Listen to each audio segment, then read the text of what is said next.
Tout en haut de l'application, vous trouverez les flèches de navigation pour avancer ou reculer.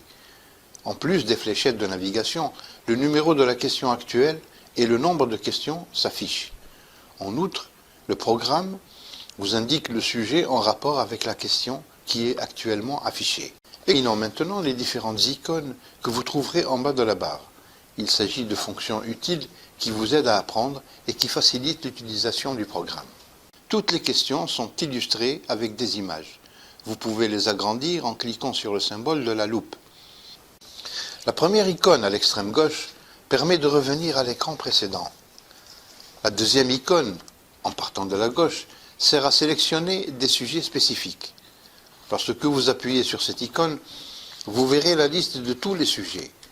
Sélectionnez un sujet et vous ne verrez que les questions relatives à ce sujet. Fonction de signer. Lorsque vous appuyez sur cette icône, la case « Ajouter un signet » apparaît. La question actuelle sera ainsi sauvegardée comme signée. Si vous avez déjà enregistré plusieurs signets, vous pouvez sélectionner un de vos signets enregistrés en appuyant sur l'icône du signet et en choisissant « Sélectionner le signet ». Fonction de commentaire. Si vous êtes bloqué sur une question, vous pouvez utiliser la fonction de commentaire pour afficher la bonne réponse. La bonne réponse sera indiquée en vert. Veuillez noter que vous devez désactiver la fonction de commentaire en appuyant à nouveau sur le symbole afin que la bonne réponse ne soit pas déjà affichée pour les prochaines questions. Fonction de statistiques. Les statistiques sont affichées en cliquant sur le symbole avec le graphique en barre. Cela vous permet d'évaluer avec précision vos progrès en matière d'apprentissage.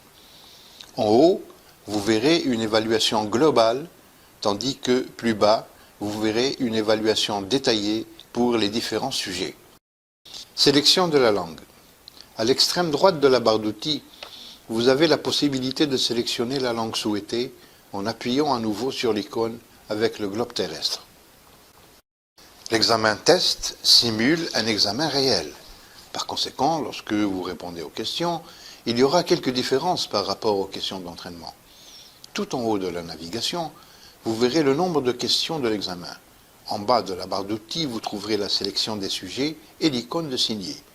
Contrairement aux questions de pratique, les icônes pour les fonctions de commentaires et de statistiques ne sont pas affichées. Vous ne pouvez non plus sélectionner la langue. Au lieu de cela, le temps restant est affiché au milieu de la barre d'outils.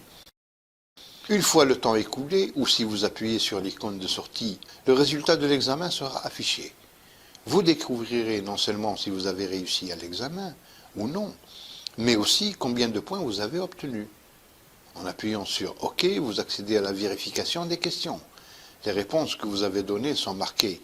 Les bonnes réponses sont indiquées en vert, les mauvaises en rouge. Vous pouvez revenir à la vue d'ensemble en appuyant sur le bouton Retour.